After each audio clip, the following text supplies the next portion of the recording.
talk some more? Yes. Ready, go. What's that? Ready, go. Who go? You go. You go. What do you want me to talk about? I don't know. Anybody have any more questions? I have a question. Okay, go ahead. Do you care if I keep sitting here? The lead character, I was looking at your little thing, and I love the artwork. Thank you. It's beautiful. What was the inspiration for his character? I see a little Smallville, a little Luke Skywalker, a little small town. A little bit of you know Midwest, kind of like. I actually in my head had like a young Brad Pitt in my head, kind of that kind of look, you know. So that's kind of where he stems from. A lot of the characters came from. Leland and I had kind of vague ideas and then spent way too many late drunken hours looking up character models on the internet and then finding like, okay, well he's kind of this guy, but he has this jaw and he has like that, and then we gave that to Tom and he took it, threw it all out the window and said, here's Jack. Yeah. No, but it's... Thanks for the suggestions. You know, but it sort of, I think, kind of gave him something of an idea to draw from.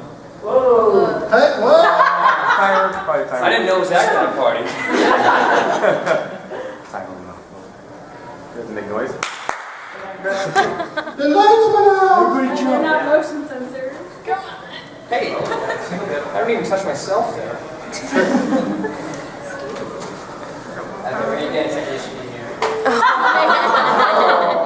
A technician? Isn't there a light switch on the wall? Hold on. Apparently not. They're probably on a timer. It's not the switches. Sadly. Well, we can still hear you. No, this is kind of awesome. Let's keep going.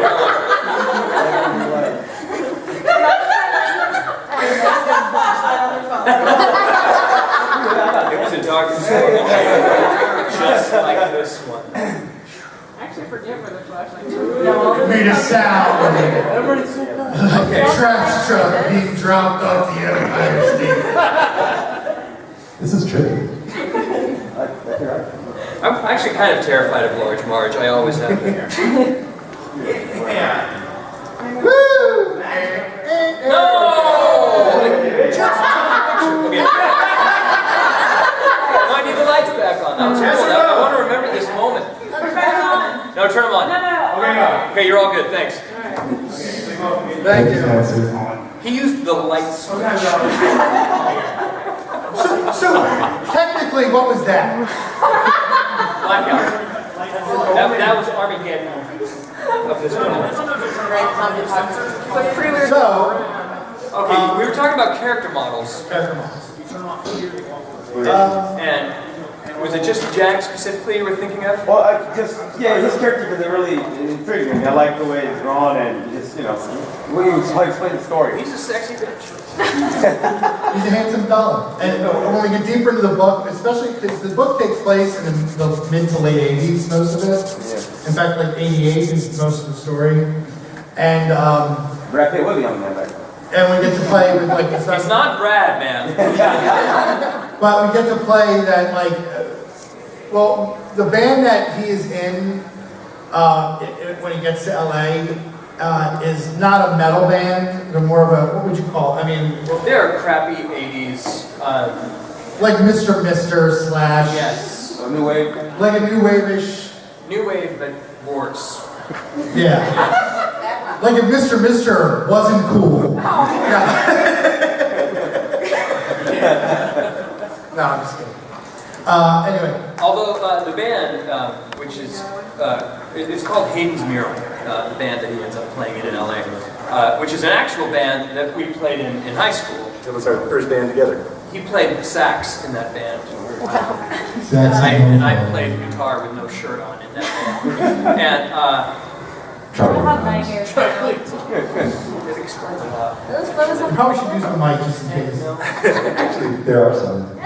But we had no great ones. No, sure there's one. There's a lot of great Easter eggs. Actually, on the pages, there's some great Easter eggs on the pages that you guys have seen on the iPad. And they come down and look at the pen and ink pages, like the lost numbers when he's checking out of the jail. Dormouse Ale. Dormouse Ale, which is an Easter egg for the band he plays in at the park. Skywalker beer. There's also, there's one panel that's a flashback that is in the background, Charlie Brown and Linus, Cartman, Kenny, Stan, and Kyle are in the background. Ron Burgundy makes an appearance. Ron Burgundy is in there. And there'll be more as the book goes We've on. kind of gotten away from those a little bit. Yeah, I'm coming back to them now. Okay. Because you guys were like, oh, you should use up on Easter eggs. Well, there was like 8 in the first panel. I know. No, Yeah, but I like Easter eggs. I'm a big fan of Easter eggs. yes. Like there's a scene coming up where they're backstage at one of the band shows, and we have a nice little group of friends that hang out at the park when his band is playing, and half of the people in the room are the girls that hang out at the show. And there's also going to be posters in the background. That one of them is, I recently did a Josie and the Pussycats concert poster, as if they were playing the O2 Arena in London, with Muse opening up. And that's going to be on the wall, but instead of Muse, it'll probably be like Poison or something. And then I'm going to put an Easter egg, a poster of his band from the park in there too. So there's always little Easter eggs that are fun to do. And my connection to Star Wars, I'm always throwing Star Wars crap in or whatever. Got to. I'm always hoping you do more because it makes my job more fun. Yeah. Now the character with the green, that's not the devil, right? Well, she can be. Can be. Okay. You got to think of him more like a Loki. Okay, More like that's weird. yeah. Although he's really more of like a southern salesman. You know, so you think maybe Snake oil salesman. John Goodman from Oh Brother Where Art Thou kind of personality, but Better looking. I based his look on a combination of two people, young Jack Nicholson, and have you seen Django Unchained? Yes. You remember the guy who really had it in for Django, Yes. the one boss? Yeah. Him. Oh. So I kind of base it on the combination of the two. Will Jack Nicholson pop up in the comic book? no. Early on, he looked early on. Like there's a piece of art, the promo art that I did when we were doing the Kickstarter to actually get the Kickstarter going, and it looks more like an older Jack, but it kind of transformed it into the younger version. Well, not to say it's much too soon, but I think it made a great animated movie or even like a live action movie. Actually, I think it even played better as like a AMC like miniseries, like a 13 episode show. That would in my head it plays better as a miniseries than like just a one-shot movie. Yeah. Yeah, I think so too. I would love to Because, see it. you know, the journey is long and disjointed, which it seems to lend itself better to a miniseries. Go HBO. Go big. HBO, then you go with the graphic sex scene at the beginning of the book. Yay. Bree wants to color more of that.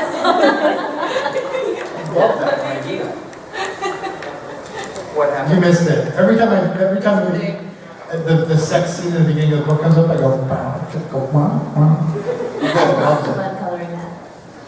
That's a good scene. They came out well. It's tasteful. There's tasteful boobies in the book. Tasteful movies. Yes.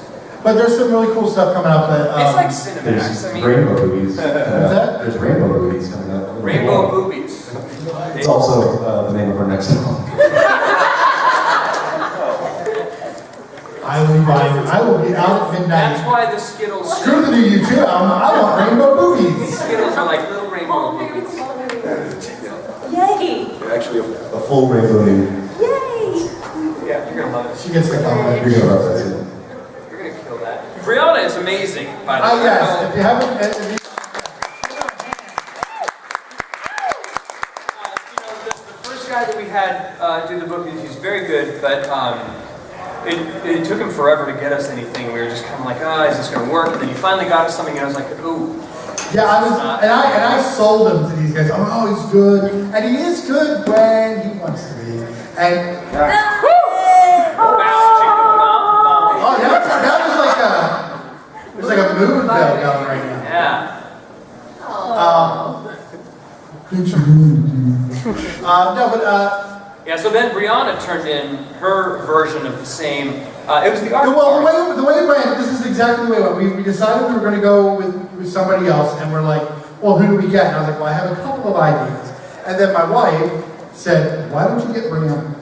She lives around the corner. You're all friends. Everybody knows everybody. It'll be easier that way. And so that's the route. And we gave her the art cards, which were part of the Kickstarter.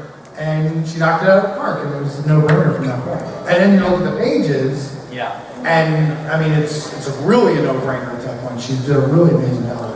Yeah, there's this one scene when Jack shows up in LA at his sleazy cousin who is a... And I pictured that daytime, but when she did it at nighttime, I was like, oh my god, it looks You awesome. just totally ruined where I was going. I remember. Alright, fine. I was She wants more praise. Do it. I need praise, come on. She's awesome. Hey, no, keep going. No, just go ahead. Well, Kiss her butt. That's kind of like what I was going to say, though. So. Oh, okay. I don't have the microphone. Well, it's right there. Why don't you grab it? Maybe I'll put this down. You really want to give him a lifeline? Probably not. No, I don't. But no, but that was the thing. Like we didn't really give her any direction on that particular page, and I pictured it because it takes place like he goes off the beach in Santa Monica. Venice. Venice. He lives off the beach. He's got like one of the 1980s Pretentious. postmodern concrete and glass houses, and he's got a mullet. And he dresses like Miami Vice. He's a Does total cocaine all the douche. time. He's got, oh, wipe your nose, that kind of guy. Drives a Porsche. And what's that? That was my radio. Oh, okay. And so, I pictured like, oh, you just showed up, it's like morning at the beach. And she completely did it like her own way, and it came out like 10 times better than I would have expected. So, it was great. Yeah, there's this purple kind of purple to blue, the sunset kind of thing that she did in it, And the lights from the house and everything was Right. really cool. Well, the one thing I've loved most of all is that it's very different from what I normally do. Because I come from a background of like children's book illustrations and Disney art. There's no sex in this? Not much, you know. Not on the surface. That's how that could be. But it was really fun when I heard that it was supposed to be like dark and gritty, and I'm like, I got all excited, and so I'm like, this is something new and fun. I don't get to do that very often, so. Yeah. I think we should field some more questions. Yeah, we have about 10 minutes left, so probably would not be a bad idea. Anybody else have any questions? Yes. I guess for the graphic novel is, you guys are going to go print, but I know that Kickstarter always has an exclusive, maybe hardcover or maybe like an We did there are 100 hardcovers being done for Kickstarters. Okay. And that's the only Which way to means get them? 96 are available. What's that? Which means 96 are Yeah. available. There will be some available at some point, yeah. So And just to be clear, if we haven't said it before, there will be a CD in the back of each book. oh yeah, the album comes with the book. Yeah, it's part of the package. Yeah. So, I'm thinking the insights. We'll figure it out. It's not an exciting prospect if we have to do it ourselves. No, it's not. But we'll We're probably. going to have an album book stuffing party. We invite all of you guys. We have a gentleman who has a question. You mentioned the publishing and what's going on. What's going on with distribution? Are you guys going to be, do they go through Diamond? Like, will I be? The plan is, well, see, the problem with Diamond is, the problem isn't the A lot of problem. problems with Diamond. The problem is that the book has to be done, completed, absolutely finished, before you even think of going to Diamond. Now, because of the way the book is going right now, I'm projected to be done by the end of January, the latest the end of February. That's what I'm shooting for. And if that happens, it's going to have a spring release no matter what. It just depends on if it's early to mid-spring or mid to late spring is when it is, is what it comes to. And for those of you wondering the release date, it is springtime. Just don't know what part of spring. Disneyland spring. It's like, exactly, it's like Disneyland, what's coming to Disneyland this spring? What part of spring? February? 2016? Or May? Yeah. So, But it should be available through Diamond? it should be, yes, we are discussing with the, I Yeah. just, So there's so many companies that discussed, won't use let's put it Diamond. this way. It will be available through Diamond, but it will also be available through their website. Oh, gosh. Probably. At cons. And cons. You know, in worst case scenario, consignment, you know, going to shops ourselves. Yeah. And, you know, Yeah, 'cause touring I and. imagine- Well, yeah, we also plan on doing a book/music tour. You know, probably a lot of California shops and Arizona, maybe Nevada, things. Wherever we can put up a van with a band and me and Brianna, What? we'll go. This is the first I've heard of it. Yeah, well, guess what? You're an auto shop, right? Just in What? case the van breaks down? Top bunk! So likely playing comic shops during the day and then clubs at night. Right. So, and we'll probably have a big, and when it's finished, we'll have a big old release party and it'll be fun. Where they'll play the entire album in its entirety with the band and we'll do signing and. There's World Domination is in there at some point. I forget exactly where, but And cookies? cookies. Lots of World cookies. domination. Do I look like I turned out a cookie? Skittle cookies. How many copies did they press of the Crow in the first press? Yeah, you guys know the whole story of The Crow. I mean, The Crow was like, what, like 1,000, 1,500 copies initially? And it's, at this point, like 9, 10 million, I think maybe even more than that. The plan is that the initial one's gonna be 2,500 because that's what we've raised the money to do. But, you know, then if it sells out, then second printing, different cover. Hey, I know how to market. But you get, I mean, that's the idea. I mean, if it only, and here's the thing, if we do 2,500 copies and it sells, it does well, and we sell some, I mean, as long as it sells even half of what it is, it's gonna earn itself. It's gonna be happy, I'll be happy, you know. But I think it's gonna do really well. It's definitely gonna connect with people. People will connect to it, because yeah, it's not a superhero book. It's not a superhero book, it's not a Man in Tights book. It's not a sci-fi book. It is, but like, I mean, look at Stranger in Paradise. Look at, what's that? Serious, Paul. There's several books out there that don't have those elements that people love. Walking And Dead. this is one of those books. What's that? Like Walking Dead too. Walking Dead. Walking Dead is not, I mean, for what it's worth, yeah, it's got zombies and. We have ghosts. You got zombies? No, we have ghosts. Oh, ghosts. Zombies are over, man. But, Zombies are done. but for what it's worth, I mean, that is a book about people, and, you know, this is about. It's about a guy who can't get it right, and when he finally wakes up, isn't too late. And I should say that even though it is very dark and gritty, and that's kind of a lot of what we've been talking about, it's also very funny, I think. There's a lot, and it's funny, like, oh, wow, you suck. So that, like, you know, like you feel bad for the guy, but then the same thing, you're like, yeah, what a douche. And there are many characters that you will love to hate Yes. in the book. And I think a lot of them get what's coming to them, which is nice. Yeah. Virtually every character in the book has something very flawed about them that is unlikable. Which, boy, I just sold the shit out of that, didn't I? You're gonna hate everyone in this book. That's human beings. You know, that's Actually, there's only a handful of people in the book who you don't hate. Not even a handful. I mean, there's like 3 or 4 people. I love Mabel. Mabel, Artie. Artie's my favorite. you don't, Allison. You don't hate Allison. At least I don't. I don't know. I don't know. What a reminder. I'm undecided. What? I'm undecided. So, You're undecided. yeah, I was going to say, if there's not any more questions, then maybe we just play another tune. We have 5 minutes. Can you fit one more song? Heck yes. Already. One more song. We're going to do Brianna's favorite song. What is that? Whatever makes her do that. I just wanted to hear her squeak.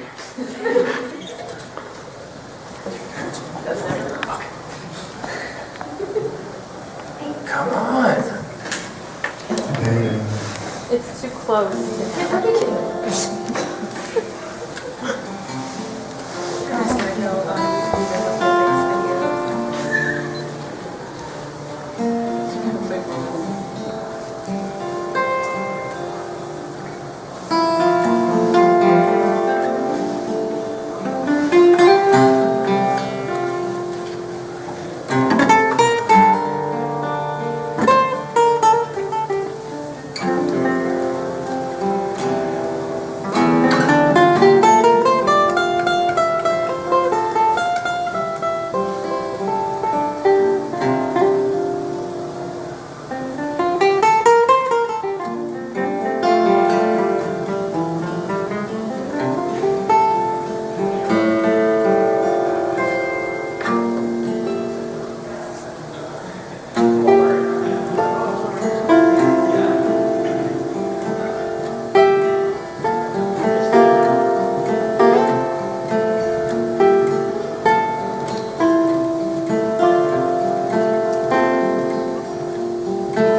Steps that I've taken, like a photograph of all of the faces fading familiar that can't be erased. There's a sense in the distance that draws me, a smile inside his voice, playful and paints the mirage of reclaimable innocence.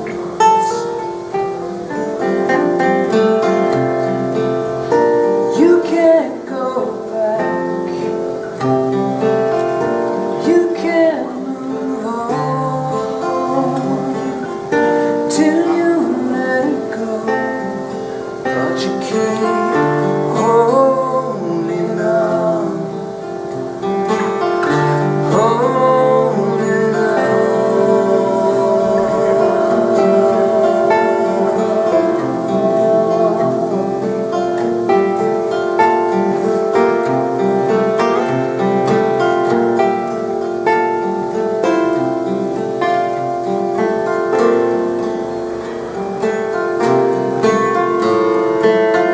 All the streets in the town I grew up in, till the roasted